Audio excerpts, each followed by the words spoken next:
দর্শক আমন্ত্রণ জানাচ্ছি এটিএন নিউজের সাপ্তাহিক আয়োজন popular life insurance company limited বিস্টক অনুষ্ঠানে। আপনাদের সাথে আছি আমি গোলাম কাদির রবু। মূলত অর্থনীতি এবং ব্যবসা বাণিজ্যের নানা বিষয় নিয়ে আমরা এই অনুষ্ঠান আলোচনা করে থাকি। আজ আমরা আলোচনা করব আগামীর বাজেট এবং কর কাঠামো সংস্কার নিয়ে। আজ আমরা অতিথি হিসেবে পেয়েছি গ্রুপ কিউ এর অ্যাডভাইজার জনাব মোহাম্মদ আমির হোসেন। তার আরেকটি পরিচয় আছেন, তিনি সিইও আবেদিন ইকুইপমেন্টস লিমিটেডের। জি, আপনাকে স্বাগত জানাচ্ছি আমাদের এই অনুষ্ঠানে। আপনাকে ধন্যবাদ আমাকে এই অনুষ্ঠানে আমন্ত্রণ জানানোর জন্য, এবং এটিএন নিউজ এর সকল দর্শক শ্রোতাদেরকে ধন্যবাদ এই অনুষ্ঠানটা দেখার জন্য। জি, আমরা মূল আলোচনায় চলে যাই। সেটি হচ্ছে যে আমাদের যে আলোচনার বিষয় যে বাজেট, তো আপনি জানেন যে সামনে আগামী জুনে আরেকটি বাজেট আসছে এবং এই বাজেটটি একটি বিশেষ বাজেট হতে যাচ্ছে। বিশেষ বাজেট কথাটি এই কারণে বললাম যে 25-26 অর্থ বছরের যে বাজেটটি হচ্ছে এটি দিচ্ছে অন্তর্বর্তীকালীন সরকার। অর্থাৎ অন্তর্বর্তীকালীন সরকার কিন্তু খুব বেশি বাংলাদেশে যে বাজেট দিতে পেরেছে তা তো নয়, সেটা আপনিও জানেন। তো একটি বিশেষ পরিস্থিতিতে এই সরকার ক্ষমতায় এসেছে এবং একটি বিশেষ বাজেট দিতে যাচ্ছে। তো এই বাজেটকে নিয়ে তো মানুষের মধ্যে একটু আশাও বেশি, যে হয়তোবা যেহেতু সরকার নানান রকম সংস্কার করছে, সেক্ষেত্রে এই বাজেটে নানা রকম পদক্ষেপ হয়তো থাকবে, বিশেষ করে কর কাঠামোর নানা সংস্কারের বিষয়গুলো হয়তো এই বাজেটে থাকবে। তো আপনি যে আসছে বাজেট 25-26 অর্থ বছরের, এই বাজেটটিকে আপনি কতখানি সংস্কারের আশা করছেন বা কর কাঠামোটা কেমন হবে বলে আপনি মনে করছেন? জি, ধন্যবাদ। আপনার বাংলাদেশ স্বাধীনতার পর এই পর্যন্ত কিন্তু অনেক দূর এগিয়েছে। জি, ইতিমধ্যে আমরা অনেক উন্নয়ন করেছি। আমাদের ইনফ্রাস্ট্রাকচারও ডেভেলপমেন্ট হয়েছে, কমিউনিকেশন ডেভেলপমেন্ট হয়েছে, আমাদের অনেক বিজনেস গ্রুপ এখানে গঠিত হয়েছে, ম্যানুফ্যাকচারিং আমরা ডেভেলপ করেছি, আমাদের অনেক প্রফেশনালস আছে এবং আমাদের লোকজনের শিক্ষার হার বেড়েছে। স্বাস্থ্য খাতে আমরা যতটুকুই করেছি অনেকটুকু আমরা এগিয়েছি। তো এই সব কিছু মিলে আসলে আমি মনে করি যে আমরা এখন একটা লেভেলে পৌঁছেছি যেখানে আমাদের এখন ব্যাপক একটা সংস্কারের প্রয়োজন। এবং এরই ধারাবাহিকতায় আসলে আপনি জানেন যে বৈষম্য বিরোধী বা বৈষম্য বিরোধ, এই বৈষম্যকে দূর করার যেই আন্দোলন, আমাদের যেই কোমলমতি যে ছাত্ররা জীবন দিয়েছে, এখানে আমরা একটা বড় সুযোগ পেয়েছি। জি, এটা আমাদের অনেকটা ওয়েক আপ, মানে জেগে ওঠার মতো একটা সুযোগ আমরা পেয়েছি। এবং আপনি জানেন যে বর্তমান সরকার এই বৈষম্য বিরোধী আন্দোলন যারা করেছে তাদের একটা নমিনেটেড গভর্নমেন্ট, এবং এই গভর্নমেন্টের কিন্তু হারানোর বা পাওয়ার কিছু নাই। এবং এখানে যারা আছেন তারা অত্যন্ত দক্ষ, নিজ নিজ ক্ষেত্রে তারা কিন্তু সফল। এই যে সুযোগ বাঙালির হাতে এসেছে, বাংলাদেশের মানুষের হাতে এসেছে, আমি মনে করি এখানে এই সংস্কারটাকে প্রাধান্য পাওয়া উচিত। এই জন্যই তো সরকার বিভিন্ন ক্ষেত্রে সংস্কারের উদ্যোগ নিয়েছে। সো একটা দেশের মেরুদণ্ড হচ্ছে অর্থনীতি, এবং এই অর্থনীতির মেইন পরিচালন যেটা হলো আপনার ইনফ্লো আর হচ্ছে আউটফ্লো। ইনফ্লোটা হচ্ছে আমাদের আসলে এই বাজেট, আর আউটফ্লো আপনি কিন্তু নিয়ন্ত্রণ করতে পারেন। আপনি অর্থনৈতিক সংস্কার করতে পারেন। অর্থনীতিতে কিভাবে আপনার যে আমাদের যে ইনএফিশিয়েন্ট যে কস্ট আছে সেগুলিকে নিয়ন্ত্রণ করা, এবং আমরা ধরুন যেখানে আমরা অনেক ক্ষেত্রেই এমন সব ব্যয় করছি যেগুলি আসলে কোনো প্রয়োজন নেই, অপচয়, এই অপচয় রোধ করা। আর হচ্ছে আমাদের যে বাজেট, আপনার ধরুন এখানে আমরা ট্যাক্স কাঠামোতে প্রতি বছরই কিছু কিছু চেঞ্জ আনি, যদিও আসলে এই ধরনের চেঞ্জগুলি এত ফ্রিকুয়েন্ট চেঞ্জ আপনার এটা একটা অর্থনীতির জন্য কিন্তু ভালো নয়। কারণ আমি আজকে একটা ব্যবসা প্রতিষ্ঠান করলাম, আমি আজকে একটা হিসাব করলাম যে হ্যাঁ এইরকম আমার ট্যাক্স আছে, এরকম ভ্যাট আছে, এই ধরনের আমি কাঠামোতে আমি ব্যবসাটা করব, কিন্তু আগামীকালই দেখলাম যে নতুন একটা আইন চলে আসে। তার মানে আপনি যেটি বলতে চাচ্ছেন যে ঘন ঘন নীতির পরিবর্তন হচ্ছে। রাইট। তো এই যে ঘন ঘন যে নীতির পরিবর্তন হওয়া, এটা কিন্তু অর্থনীতিকে বাধাগ্রস্ত করে। সো এইখানে গভর্নমেন্টের যেই আপনার যেই নীতিটা বা আমাদের যে ট্যাক্স রেভিনিউ কালেকশন সিস্টেমটা, এটাই কিন্তু আমি মনে করি কনসিস্টেন্ট রাখা উচিত। এইখানে যাতে করে এই যে যদি আপনি হয়তো এই বছর আপনি যেহেতু অন্তর্বর্তীকালীন সরকার একটা বাজেট দিচ্ছে, ওখানে জনগণের কিছু ডিমান্ড আছে, কোনো সেক্টরের কিছু ডিমান্ড থাকতে পারে, এবং আপনি যদি কোনো বিশেষ খাতকে ডেভেলপমেন্ট করতে চান তো সেখানে আপনি চেঞ্জ আনতে পারেন, ফাইন। বাট এক্সিস্টিং যারা ব্যবসা করছে তাদের ব্যবসাকে ক্ষতিগ্রস্ত করে, নিরুৎসাহিত করে, এরকম কিছু করা যাবে না। না, মানে যেমন এখন তো এনবিআর ধারাবাহিকভাবে প্রাক বাজেট আলোচনা বিভিন্ন স্টেক হোল্ডারদের সঙ্গে বা অংশীজনদের সঙ্গে করেছে, আমরা সাংবাদিকরাও সেটি কাভার করেছি। তারা কিন্তু সবসময় একটি কথা বলার চেষ্টা করেছেন, সেটি হচ্ছে যে বাজেটটি তারা অবশ্যই ব্যবসা বান্ধব করতে চান এবং করের বোঝা যাতে মানে একটি বিশেষ গোষ্ঠী কিংবা যারা সব সময় কর দিয়ে আসছেন তাদের উপরেই যাতে না বর্তায়, অর্থাৎ করের জালটা সম্প্রসারণ তারা করতে চান, করের হার কমিয়ে। তারা কিন্তু সে কথাটি বারবার বলছেন। তো আপনার কাছ থেকে আমি জানতে চাচ্ছি যে আপনার কোনো সুনির্দিষ্ট পরামর্শ আছে কিনা যে কর কাঠামোর এই জায়গাগুলোতে সংস্কার করা দরকার বা সেখানে ইনপুট দেওয়া দরকার? দেখুন, আপনি জানেন যে বাংলাদেশের ট্যাক্স জিডিপি রেশিও এই এশিয়ার মধ্যে সর্বনিম্ন, সবচেয়ে কম। জি, কিন্তু কম যেটা আছে সেটাও যে সঠিক আপনি বলতে পারবেন না। আচ্ছা, এটা 8% বলা হয়, 7 থেকে 8%, 7 to 8 ট্যাক্স জিডিপি রেশিওটা। এখানে আপনার দুটো জিনিস, ট্যাক্স আর জিডিপি। আমাদের জিডিপি কিন্তু অ্যাকাউন্টিংয়ে কিন্তু মারাত্মক দুর্বলতা রয়ে গেছে।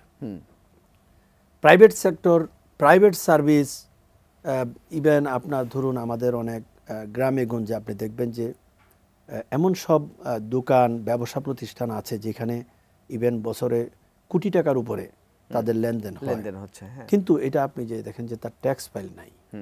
তো তাইলে আমাদের এই যে ভদ্রলোকের যে ইনকামটা, তার ওখান থেকে যেই রেভিনিউটা আসলো, এটা কিন্তু আমার জিডিপিতে নেই। হাউস হোল্ড, আপনি ঢাকা সিটিতে দেখেন বাসায় কাজ করছে এরকম অনেক কাজের মহিলা আছে যারা কাজ করছে, তাদের ইনকামটা কিন্তু নাই। তারপর আপনি যারা ধরুন আদার যে অন্য শ্রমজীবী যারা আছে তাদের অনেক সেক্টরের কিন্তু ইনকাম আপনার এখানে নেই। আরেকটা বিষয় হচ্ছে যে অনেক প্রফেশনালস আছে বিভিন্ন, আমি ডাক্তার বলতে পারি, ইঞ্জিনিয়ার বলতে পারি, বা আপনার আরও অনেক পেশাজীবী আছে তাদেরও একটা ইনকামের পার্ট কিন্তু এখানে নেই। সো ওভারঅল যেটা দেখা যাচ্ছে যে আসলে আমাদের জিডিপিটা আরও, জিডিপির যে কাঠামো, জিডিপিটাকে ডিফাইন করা, অ্যাকাউন্টিং করা, রেকর্ডে আনা, সবাইকে আপনি ট্যাক্স দেবেন না না দিবেন সেটা হলো ডিফারেন্ট প্রশ্ন। আমি কোন লেভেলের লোককে ট্যাক্স দিতে বলবো, কোন লেভেলের লোককে ট্যাক্স দিতে বলবো না, দ্যাট ইজ অন্য কোশ্চেন।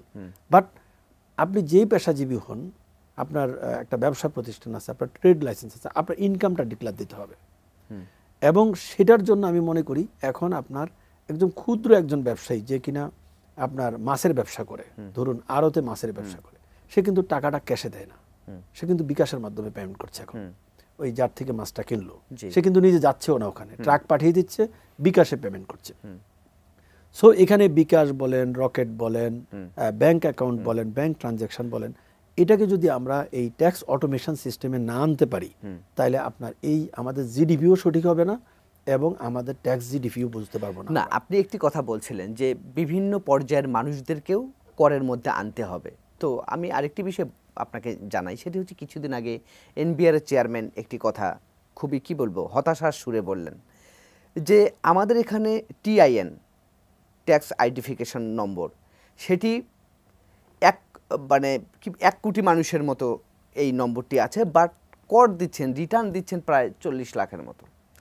তাহলে কথা হচ্ছে আপনি যেটি বললেন যে মানুষকে তারা করের আওতায় নিয়ে আসছেন কিন্তু বাট তারা ট্যাক্স সাবমিট করছেন না, তাহলে সেটি কিভাবে হবে? না, এখানে এই প্রবণতাটা আপনি কিভাবে দূর করবেন? জি, ধন্যবাদ।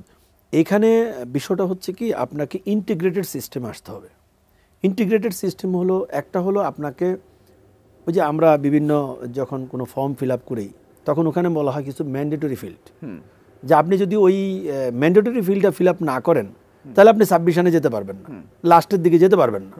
সো আমাদের এই যে ধরুন আমরা গাড়ি কিনছি, আমরা জমি কিনছি, আমরা কেউ ধরুন আপনার ব্যবসা প্রতিষ্ঠানের ট্রেড লাইসেন্স নিচ্ছি, ট্রেড লাইসেন্স নবায়ন করছি, এখানে একটার সাথে আরেকটাকে রিলেট করে ফেলতে হবে। রিলেট যখন করবেন, যখন আমি দেখব যে আমার ট্রেড লাইসেন্সটা ওই ইউনিয়ন পরিষদ বলুন বা পৌরসভা বলুন বা সিটি কর্পোরেশন বলুন, ওখান থেকে ইস্যুই করা যাচ্ছে না, ওই এনবিআর এর যেই একটা ট্যাগ করা থাকবে ওখানে। আপনি যখনই ট্রেড লাইসেন্সের ইয়েটা দিবেন, নাম্বারটা দিবেন, তখনই এনবিআর ওখান থেকে একটা অটোমেটিক লিঙ্ক আপ থাকতে হবে। সো ট্রেড লাইসেন্সের হোয়াই নট যে ট্রেড লাইসেন্সের একটা সফটওয়্যার থাকবে ন্যাশন ওয়াইড। সো যদি ট্রেড লাইসেন্সের একটা সফটওয়্যার থাকে এবং সেখানে যদি এনবিআর এর সাথে ওটা লিঙ্ক থাকে, তাহলে তো উনি যদি এনবিআর ক্লিয়ার করে না আসেন, তাহলে ওনার ওই ট্রেড লাইসেন্স ইস্যু করা যাবে না। সো অটোমেটিকই কিন্তু উনি, এটা হলো ফোর্স করা, এটা আমি একটা সাইড বললাম। আরেকটা সাইড হচ্ছে আমি যদি ভুল না করি এবং আমি যতটুকু বুঝতে পারি যে বিং এ প্রফেশনাল, বাংলাদেশের most of the tax payer NBR VAT অথরিটিকে ভয় পায়, যেতেই চায় না ওখানে, পারতপক্ষে ওই এলাকাটা মারাইতে চায় না। এর কারণ হচ্ছে কম্প্রোমাইজ, উইন উইন একটা ডিল।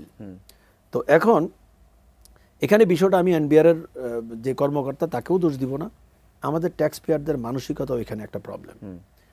তো দুইটা মিলে কিন্তু একটা, আপনার জানেন যে এনবিআর এর আমি তো মনে করি যে পিয়ন যারা আছে তাদেরও ইনকাম চেক করলে দেখবেন যে, বা তাদের সহায় সম্পদ চেক করলে দেখবেন যে এটা বিশাল, মাঝে মাঝে এরকমের দাবি কিন্তু ওঠে। আবার অন দ্য আদার হ্যান্ড আমি বলবো এনবিআর এর এমন অনেক কর্মকর্তাকে আমি দেখেছি যারা কিনা আপনার ট্রু একদম 100% নন টেকার। সো এই নন টেকার কর্মকর্তাগুলিকে সামনের সারিতে নিয়ে আসা এখন এটা একদম সঠিক সময়। আপনি আরেকটা বিষয় আমি আপনাকে এখানে একটু বলতে চাচ্ছি, যেটা আদার পার্টটা বলতে চাচ্ছিলাম, সেটা হলো যে ট্যাক্স পেয়ারকে উদ্বুদ্ধ করা। ট্যাক্স পেয়ারের যেন ট্যাক্স দেওয়ার জন্য মানুষ লাইন ধরে দাঁড়ায় যে আমি ট্যাক্স দিতে চাই। তাহলে এখন সেই জায়গায় আপনি আনবেন কিভাবে? আমরা মার্কেটিংয়ে বলি যে প্রমোশন করা। এনবিআর যে ট্যাক্স রেভিনিউ কালেক্ট করে সেখানে আপনি একটু খবর নিয়ে দেখতে পারেন যে আসলে কত % প্রমোশনে খরচ করা হয়। সো এবং কারো কি আদৌ কোনো প্রমোশন দেওয়া হয়? Exemption, rebate, that is different thing, এটা অন্য জিনিস। আপনি কোনো একটা পার্টিকুলার খাতকে উদ্বুদ্ধ করার জন্য সেটা আপনি করছেন, বাট অ্যাজ এ হোল, যেমন ধরুন একজন সিআইপি যিনি হায়ার ট্যাক্স দিচ্ছেন, তাকে আপনি কি বেনিফিট দিচ্ছেন?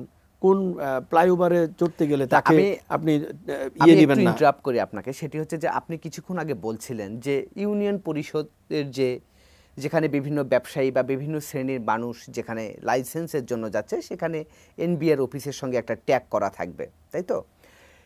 আর আবার আপনি বলছেন যে অনেক মানুষ ট্যাক্স দিতে চায় কিন্তু তারা এনবিআর অফিসকে ভয় পায়, তাই না? এবং অনেক সময় আমরা যখন সাংবাদিকরা রিপোর্ট করতে যাই, বিভিন্ন উদ্যোক্তা ব্যবসায়ীরা তারা আমাদেরকে প্রায় অভিযোগ করেন যে হয়রানির। তো এই যে এই রকম একটি বাস্তবতার মধ্য থেকে এটির আসলে সমাধান কিভাবে হতে পারে?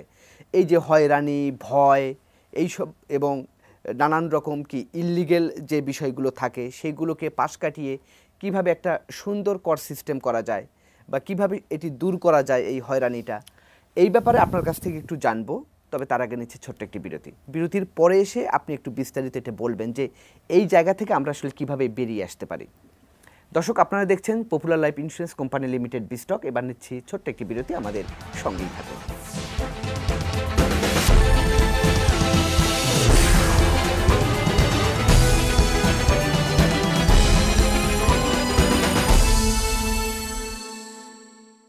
দর্শক, বিরতির পর আমরা আবারও ফিরে এলাম popular life insurance company limited বিস্টক অনুষ্ঠানে। আজ আমরা আলোচনা করছি আগামী বাজেট এবং কর কাঠামো সংস্কার।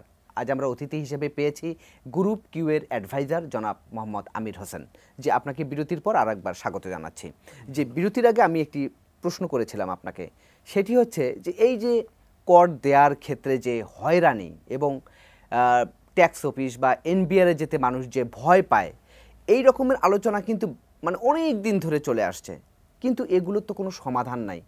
তো আপনার কাছে একটু জানতে চাই, এগুলো সমাধান আসলে কিভাবে হতে পারে? দেখুন, যতটুকু আমি নিউজের মাধ্যমে জানতে পেরেছি, এনবিআর এর বর্তমান চেয়ারম্যান উনি একটা স্ট্র্যাটেজি নিয়েছেন, এনবিআরকে 2 ভাগ করে ফেলছেন। জি। তো 2 ভাগের মধ্যে একটা ভাগ হলো বাস্তবায়নকারী, আর একটা ভাগ হলো পলিসি।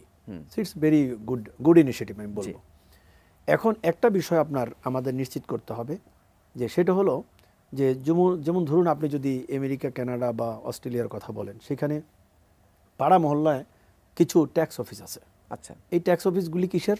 এই ট্যাক্স অফিসগুলি আপনার মতো বা আমার মতো লোকজন চালাচ্ছে, যারা প্রফেশনাল। যে সে আইটিপি হতে পারে, সে একজন লয়ার হতে পারে, সে একজন চার্টার্ড অ্যাকাউন্টেন্ট হতে পারে, সে একজন কস্ট ম্যানেজমেন্ট হতে পারে, যার ট্যাক্স বিষয়ে নলেজ আছে। সে ওখানে আপনার ওই যে আপনার যারা ট্যাক্স পেয়ার তাদের যেই ডকুমেন্ট সেটা দিয়ে সেটা ট্যাক্স রিটার্ন করে জমা দিয়ে দিচ্ছে অনলাইনে। এবং এটা কিন্তু ট্যাক্স অফিস বলতে এটা হলো প্রাইভেট সার্ভিস, এটা ট্যাক্স সার্ভিস, নট আপনার হলো আমাদের মতো করে ট্যাক্স অফিস। এখানে আমি মনে করি এনবিআর এর যে জনবল আছে, অনেক ক্ষেত্রে আমার কাছে মনে হয়েছে এটা বাড়তি জনবল, বাড়তি জনবল। কিন্তু অনেক সময় তো এনবিআর বলেন যে তাদের জনবল সংকট। নো, এর কারণ হচ্ছে আপনি যদি একজন ট্যাক্স পেয়ারের ফাইল খুঁটে খুঁটে নিজে নিজে লিখবেন, নোট দেবেন, বিশাল বড় একটা হিস্ট্রি লিখবেন, এগুলি আসলে এখন চলে না। কারণ আপনি ট্যাক্স হবে ডিজিটের উপরে। আপনি যদি ডিজিট ক্যাপচার ঠিক মতো করেন, ক্লাসিফাইড ডিজিট ক্যাপচার করেন, এটার উপরে ট্যাক্স হবে। এবং আপনার ডেজিগনেটেড ব্যাংক অ্যাকাউন্ট আছে, আপনি ডিক্লেয়ার দেবেন যে আমার ব্যাংক অ্যাকাউন্ট এটা, আপনার ব্যাংক অ্যাকাউন্টে ওই ট্যাক্সের টাকা অটোমেটিক ব্লক হয়ে যাবে এবং এটা এনবিআর নিয়ে যাবে ওখান থেকে। আবার আপনি যদি বেশি ট্যাক্স দিয়ে দেন তাহলে আপনার ওই অ্যাকাউন্টে এনবিআর টাকা ফেরত পাঠিয়ে দিবে। এটা গেল একটা বিষয়। এখানে আপনার যে প্রশ্ন যে ট্যাক্স পেয়ার ভয় পাচ্ছে বা হয়রানির শিকার হচ্ছে, আমি মনে করি এনবিআর এর উচিত ট্যাক্স পেয়ারকে যেন কোনোভাবেই ট্যাক্স অফিসে যেতে না হয়, কোনো কাজেই যেন ট্যাক্স অফিসে। আমার ট্যাক্স ক্লিয়ারেন্স সার্টিফিকেট, আমার আপনার টিন সার্টিফিকেট, আমার রিটার্ন সাবমিশন, আমার রিটার্ন অ্যাসেসমেন্ট, এটা অটোমেটেড সিস্টেম হতে হবে এবং সিস্টেম অডিটের মাধ্যমে হবে, নট ম্যান অডিট। যখনই ম্যান অডিট হবে তখনই আপনাকে ওই যে আকাশের যত তারা, আপনার পুলিশের তত ধারা, এই ধারার মধ্যে আপনি আটকে যাবেন। এই ধারার মধ্যে আটকে গেলেই তখন কম্প্রোমাইজের প্রশ্ন আসবে। তার মানে সবে অনলাইন সিস্টেম। এখানে দুপক্ষই সুবিধা নেয়। আচ্ছা, একজন ট্যাক্স পেয়ারও সুবিধা নেয় আর এনবিআর এর কর্মকর্তার সুবিধা নেয়। সো এখানে আপনি এটাকে আনফেয়ার বলতে পারেন না। এখানে আমি ট্যাক্স পেয়ার যে ভালো তা তো না, আমিও সুবিধা নিয়েছি, আমি ওনাকে কেন দিয়েছি, আমি সুবিধা নিয়েছি। এখন এখানে আসলে করতে হবে যেটা সিস্টেম অটোমেটেড। এখন আমার মনে হয়, আমিও যতটুকু জানি যে এনবিআর এটা নিয়ে কাজ করছে এবং যদি এই সময়ের মধ্যে আমরা এই সংস্কারটা করে ফেলতে পারি তাহলে আমি মনে করি বাংলাদেশের যে ট্যাক্স কাঠামো এটা একটা শক্ত ভিত্তির উপরে দাঁড়িয়ে যাবে। যেমন এনবিআর চেয়ারম্যান সম্প্রতি বলেছেন যে ট্যাক্স রিটার্ন অডিট হবে না। Very good initiative, very good initiative. কারণ দেখুন, আমরা ট্যাক্স রিটার্ন অডিট হওয়া মানে কি? অডিট হওয়া মানেই হচ্ছে ওই যে আপনার এটা একটা অবৈধ লেনদেনের খাত তৈরি করা। সো আমার যেহেতু আমার ব্যাংক অ্যাকাউন্ট আছে এবং এখন আপনি ধরুন বাংলাদেশে আমি বলবো 90% ট্রানজ্যাকশন ব্যাংকিং থ্রুতে হচ্ছে, ইলেকট্রনিক ট্রান্সফার হচ্ছে। তো এই ইলেকট্রনিক ট্রান্সফারগুলি, আরেকটা জিনিস হলো যে এখানে আপনি যেমন এনবিআর আমি দেখেছি যে আপনার শুধুমাত্র ইনকামটাকে অ্যানালাইসিস করে, বাট আপনি এক্সপেন্ডিচারকে অ্যানালাইসিস করা উচিত। আপনার ব্যাংক স্টেটমেন্টে পেমেন্ট আছে এবং রিসিপ্ট আছে, আপনার রিসিপ্ট পেমেন্টকে দুইটাকেই অ্যানালাইসিস করা উচিত এবং দুইটার মধ্যে আপনি এটা সম্ভব, আপনি যদি একটা ভালো সফটওয়্যার এনবিআর তৈরি করে এবং ওর মধ্যে যদি আপনার ব্যাংকিং ট্রানজ্যাকশনটাকে ঢুকিয়ে দেওয়া হয়, অটোমেটিক এটা রিকনসিলিয়েশন হয়ে যাবে। আপনি আরেকটি কথা বলেছেন যে কর যারা দেবেন তাদের মানসিকতার পরিবর্তন দরকার। হ্যাঁ, অবশ্যই ঠিক আছে, কিন্তু আমরা দেখেছি যে বহির্বিশ্বের দিকে যদি আমরা দেখি যে বড় বড় রাষ্ট্রগুলোতে যারা ট্যাক্স পে করেন তারা আসলে মানে কি বলবো, অবসর জীবনে কিংবা শেষ জীবনের দিকে তারা বিভিন্ন ভাতা পান, বিভিন্ন সুযোগ সুবিধার মাধ্যমে তারা রাষ্ট্রের কাছ থেকে বিভিন্ন রকমের সুযোগ সুবিধা পান। তারা সারা জীবন যে ট্যাক্স দিয়েছেন সেটার একটা রিটার্ন তারা পান। কিন্তু বাংলাদেশে তো আমরা সেই রকম ব্যবস্থা আমরা যেতে পারিনি। এমনকি যারা সর্বোচ্চ করদাতা, আপনি যেটি বলছিলেন যে আপনি হয়তো 1 কোটি টাকা কর দিচ্ছেন কিন্তু আপনি বিনিময়ে কিছুই পাচ্ছেন না, সেই আপনাকে এয়ারপোর্টে আপনাকে দাঁড়িয়ে থাকতে হচ্ছে, বিভিন্ন সার্ভিস নেওয়ার ক্ষেত্রে আপনি বাড়তি সুবিধা পাচ্ছেন না। তাহলে মানুষের মধ্যে কর দেওয়ার প্রবণতাটা আসলে কেন গড়ে উঠবে? জি, এখানে দেখুন, একটা উৎসাহ হচ্ছে ক্যাশ বেনিফিট, জি, আরেকটা হলো নন ক্যাশ বেনিফিট। জি, যেমন আপনি যেটা বললেন যে আমি এয়ারপোর্টে গেলাম, আমি একজন ট্যাক্স পেয়ার, আমার কার্ড আছে, সো আমি যখন আমার জন্য আলাদা একটা লাইন থাকবে যে আমি একজন ট্যাক্স পেয়ার বা যে লেভেলের ট্যাক্স পেয়ার, আপনি এটা ব্রেকেট করতে পারেন যে এত থেকে এতর মধ্যে যারা ট্যাক্স দিচ্ছেন তাদের এই লাইন, সো ABCD ক্যাটাগরি আপনি করতে পারেন।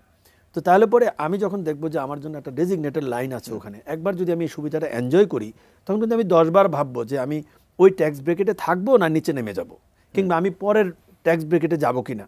একটা ট্যাক্স ব্রেকেটে যায় দেখলেন যে আপনার ওই লাইনে আপনাকে শুধু দাঁড়ানোর সুযোগ আছে, আরেকটাতে দেখলেন যে আপনি ওখানে সোফায় বসে আপনাকে এক কাপ চা অফার করবে। জি তো তাইলে পরে আপনি বলবেন যে না আমি তো ওই যে বাঙালি, কিন্তু আপনার বাংলাদেশের মানুষের কিন্তু আপনার একটা হলো স্ট্যাটাস, একটু আপনি সম্মান করবেন কাউকে, একটু প্রশংসা করবেন কাউকে একটু দাম দেবেন, সে কিন্তু আপনার এটাকে খুব মানে পজিটিভলি নেবে। তো সেক্ষেত্রে আপনি এই বেনিফিটগুলি অ্যারেঞ্জ করুন, যে আপনি এয়ারপোর্টে বলুন, রেলওয়ে স্টেশনে বলুন, পাবলিক ট্রান্সপোর্টে বলুন, আপনার ওখানে প্রায়োরিটি থাকবে।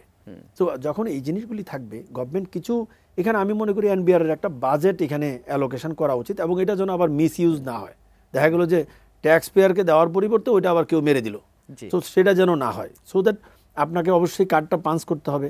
এখন যেমন ধরুন আমরা যারা ক্রেডিট কার্ড ইউজ করি, আপনি এয়ারপোর্টে গেলে আপনি লাউঞ্জে বেনিফিট পাচ্ছেন, তো আপনি তো ওখানে পেমেন্ট করছেন না, ওখানে লাউঞ্জ আপনি ইউজ করছেন, কিন্তু ওখানে আপনার একটা সিস্টেম আছে, আপনার কার্ডটা যে পাঞ্চ করতে হবে, কার্ডটা পাঞ্চ করলে তারপরে উনি আপনাকে ঢুকতে দেবেন। ব্যবস্থা আসলে এনবিআর চালু করতে পারে কি? করতে পারে, অবশ্যই করতে পারে। আমি মনে করি ইমিডিয়েটলি সবগুলো এয়ারপোর্টে এই ট্যাক্স পেয়ারদের জন্য ক্লাস ওয়াইজ এবিসি এরকম কোনো একটা করে লাউঞ্জ চালু করে দিতে পারে, সো দ্যাট আপনার এখানে আমি মনে করি যে ট্যাক্স পেয়াররা সম্মানিত হবে এবং তারা এটাকে ওয়েলকাম হিসেবে করবে।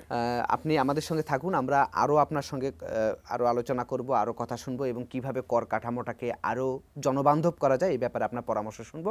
তবে তার আগে নিচ্ছে আরেকটি বিরতি। দর্শক, আপনারা দেখছেন popular life insurance company limited B stock. এবার নিচ্ছি ছোট্ট একটি বিরতি, আমাদের সঙ্গেই থাকুন।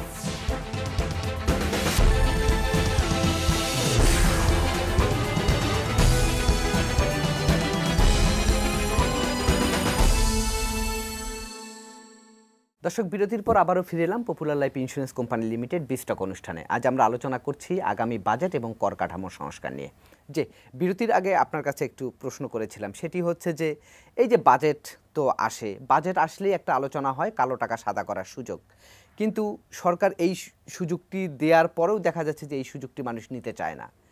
কিন্তু এটাও ঠিক যে একটা বিপুল পরিমাণ কালো টাকা আমাদের অর্থনীতির মূল স্রোতে আনাও দরকার, কিন্তু সেটার সুযোগও তো হচ্ছে না সুযোগ দেওয়ার ফলেও। তাহলে এক্ষেত্রে সমাধানটা আসলে কি হতে পারে? জি দেখুন, একটা বিষয় হলো কালো টাকার, একটা হলো যে ট্যাক্স আনট্যাক্স মানি, জি, আর হলো ক্রাইম মানি। জি, সো কেউ ব্যাংকের টাকা চুরি করেছে, ডেভেলপমেন্ট খাতের টাকা চুরি করেছে, অবৈধ, এটা অবৈধ, এবং এখানে আপনার কারো অভিযোগ আছে, তো সেই অভিযোগগুলিকে আমরা যদি এক পাশে রাখি। আর হলো আনট্যাক্স মানি। আসলে মানুষ কি হয়, আমাদের অর্থনীতি একটা সিস্টেমের সাথে যাচ্ছে। সো আমি একজন প্রফেশনাল, আমার বন্ধু আরেকজন প্রফেশনাল, এখন আমি একটা নির্দিষ্ট পরিমাণ ইনকাম করি কিন্তু আমি কম ট্যাক্স দেই, আমার বন্ধু সে 100% ট্যাক্স দেয়, সে চিন্তা করবে আর আমি তো হারালাম। তো এই যে একটা প্রবণতা সমাজের সাথে যাওয়া, সমাজের সাথে যেটা সিস্টেমের সাথে যাওয়া, এর কারণেও কিন্তু আপনার অনেক কালো টাকা হয়ে গেছে। যেমন অনেকে জমি বিক্রি করে, রাইট, যে জমি বিক্রি করে বেশি টাকায়, কিন্তু সরকারি রেট কম দেখিয়ে ট্যাক্স কম দেয়। তাহলে এখন আমাদের যেটা করা উচিত, আসলে যেই টাকাটা আনট্যাক্স মানি বাট টাকাটা বৈধ ইনকাম, বৈধ, এটাকে আমার মনে হয় আপনার একটা আইন করে বা একটা নিয়ম করে সবাইকে ঘোষণা দিয়ে দেওয়ার সিস্টেম করা উচিত। আর আরেকটা বিষয় হলো আপনি যেটা বলেছেন যে কিন্তু ক্রাইমটাকে নয়, যেটা ক্রাইম করেছে সেটা মানে যে আয়টা অবৈধভাবে অর্জিত সেটির উপর আলাদা, আর যেটি হচ্ছে বৈধভাবে অর্জিত যেটার উপর ট্যাক্স দেওয়া হয় না সেটা আলাদা করে। যেমন আমাদের অনেক ডাক্তার আছে, অনেক প্রফেশনাল আছে, অনেক ব্যবসায়ী আছে, অনেক চাকরিজীবী আছে, যে সে একটা নরমাল ডিক্লেয়ার দিয়ে ওটা করে, মানে তার আয়টা বৈধ বাট কর দেয়া হয়। এখন আরেকটা বিষয় হলো যে আপনি যেটা অ্যাসেটের কথাটা বলেছেন, জি অ্যাসেটে দেখুন এখানে সাংঘাতিক রকম একটা ঝামেলা আছে আমাদের দেশে। দেখুন বাংলাদেশের শেয়ার মার্কেটে যেমন শেয়ার প্রাইস তার আর্নিংকে রিফ্লেক্ট করে না। আপনি শেয়ার প্রাইস 1000 টাকা, 10 টাকার শেয়ার, আপনাকে বছর শেষে 10% আপনার ডিভিডেন্ড দিল, কত 1 টাকা দিল, 1000 টাকার জিনিসটা আপনি পেয়েছেন 1 টাকা। তাহলে 1000 টাকা প্রাইস আপনি কিভাবে এস্টাবলিশ করবেন? আমাদের আপনি ঢাকার শহরে দেন, আপনি 1500 স্কোয়ার ফিটের 1200 স্কোয়ার ফিটের একটা প্ল্যাটের দাম হলো 1 কোটি টাকা। তাহলে 1 কোটি টাকার প্ল্যাটে ভাড়া পাচ্ছে হলো আপনার 15,000 টাকা বা 20,000 টাকা। তো এখন তাহলে 20,000 টাকা আপনি 1 কোটি টাকার উপরে ইয়ারলি ইন্টারেস্ট কত এখন? 14%, তার মানে আপনার 14 লাখ টাকা। তো ট্যাক্স বাদ দিলে এটা আপনার সার্টেন একটা অ্যামাউন্ট আসবে, কিন্তু ভাড়া নেই। তার মানে আমাদের অ্যাসেটের প্রাইসটা একটা কম্পিটিশনের মাধ্যমে একদম একটা লেভেলে চলে যাচ্ছে। সেই ক্ষেত্রে আমি মনে করি যে অ্যাসেট যারা হোল্ড করবেন তাদের সেই অ্যাসেটগুলি যদি পারপাসলেস অ্যাসেট হয়, যেমন ধরুন আমি আমার বাসায় থাকি, এটা ভিন্ন। যে আমরা বুঝতে পেরেছি, তার মানে আপনি যেটা বলছেন যে যেটা একদম বৈধভাবে অর্জিত আয়, যেটার উপর ট্যাক্স দেওয়া হয় না, সেক্ষেত্রে সেটাও তো কালো টাকা হিসেবে গণ্য করা হচ্ছে আইনে, right. সেটাকে একটু আলাদাভাবে বিবেচনা করা। আর যেটি একেবারে অবৈধ আয়, যেটার উপর ট্যাক্স দেওয়া হয় না, সেটা সম্পূর্ণ কালো টাকা। সেটা এই judgment দুটোর করে মধ্যে একটু পার্থক্য পার্থক্য করতে করা হবে, উচিত। তাহলেই মনে হয় যে অনেক টাকা এই জিনিসটা অনেক সমাধান অর্থনীতিতে। মেন স্রোতে চলে আসবে। জি, যে আমরা আলোচনা প্রায় শেষের দিকে চলে এসেছি। শেষ প্রশ্ন সেটি হচ্ছে যে আপনি যেহেতু কৃষি খাতের সাথে সংশ্লিষ্ট, যেহেতু বাজেট আসছে, আপনি যেটি বলছিলেন যে কৃষি যন্ত্রপাতি আমদানি করার ক্ষেত্রে আসলে সরকারের কি সুযোগ দেওয়া উচিত বা এনবিআর কি করতে পারে? দেখুন, আমাদের মুদ্রাস্ফীতি যেটা যে খুবই সংক্ষিপ্তভাবে আমাদের আলোচনা কিন্তু একদম ভোগ্যপণ্যের মুদ্রাস্ফীতি, এটা কিন্তু এটা যান্ত্রিকরণের সাথে রিলেটেড। আমরা লাস্ট টাইম কিন্তু আমরা এই যন্ত্রায়নটা শুরু করেছি হলো আমাদের যে উৎপাদন খরচ কমানোর জন্য। জি, কিন্তু এটা আপনি জানেন যে যেমন এখন বোরো ধান কাটা হচ্ছে, এই সিজনে কিন্তু সরকার কোনো মেশিন ভর্তুকির মাধ্যমে দেয়নি। এর কারণ একটা হলো যে এটার মধ্যে অনেক দুর্নীতি হয়েছে, সেগুলি নিয়ে কথা। বাট আমি মনে করি সংক্ষেপে যেটা বলতে পারি যে সরকারের উচিত এখানে যে দুর্নীতির যে স্কোপটা, এটা বন্ধ করে দিয়ে এই প্রজেক্টটাকে অতি দ্রুত চালু করা। তার মানে এটা কন্টিনিউ রাখা। আরেকটা বিষয় হচ্ছে যে এইসব ক্যাপিটাল মেশিনারি ইম্পোর্টের ক্ষেত্রে ব্যাংকের ইন্টারেস্ট রেটটা কমায় দেওয়া, কারণ এই মেশিনগুলি কৃষকরা নিজেরা কিনতে পারে না এবং এগুলি প্রাইভেট অর্গানাইজেশন এখন ফাইন্যান্স করে। আরেকটা বিষয় হলো এখানে সরকারের যে বিভিন্ন ব্যাংক আর্থিক সংস্থা আছে, তাদের এখানে এগিয়ে আসা উচিত এই ক্যাপিটাল ফাইন্যান্সিং করার জন্য। যে আমরা আশা করব যে সরকার যাতে কৃষি উৎপাদন এবং খাদ্য মূল্যস্ফীতির বিষয়টি বিবেচনা করে এসব ব্যাপারে যাতে একটু পদক্ষেপ নেয়, আমরা সেটি আশা করব। যে আপনাকে অসংখ্য ধন্যবাদ আমাদেরকে সময় দেওয়ার জন্য। আপনাকেও ধন্যবাদ এবং এটিএন নিউজের সকল দর্শক শ্রোতাদেরকেও ধন্যবাদ। জি, দর্শক, আপনারা দেখছিলেন popular life insurance company limited B stock. আজ এ পর্যন্তই। ভালো থাকুন, সুস্থ থাকুন, আগামীতে আবারও দেখা হবে।